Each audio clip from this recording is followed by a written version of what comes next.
keep in mind, we're not just acquiring knowledge.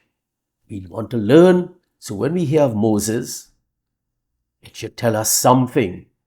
A great figure, the only figure, outstanding figure in the New Testament, Jesus himself.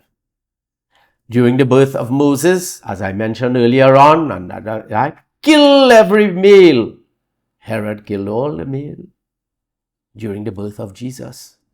Mary and Joseph had to hide. Take the child and go into Egypt. Take the child, running all over the place to hide from the plans of Herod. Moses, when he was born, the mother had to hide him. Well, she couldn't hold it back anymore. She placed him into the river Nile, and he went into the Pharaoh's palace and lived. Okay. She rescued Moses and raised him as her son. 40 years later, we will come to that number 40, Moses was upset about the fate of his people. And when he found an Egyptian beating a Hebrew, he murdered him and hid him in the sand. When Pharaoh heard of this, he sought to kill Moses. This is how, in one day, Moses went from being the prince of Egypt, he grew up into the palace there, to a runaway convict. In Exodus chapter 3, I give you a minute or two to find it, we find Moses taking care of sheep on the far side of the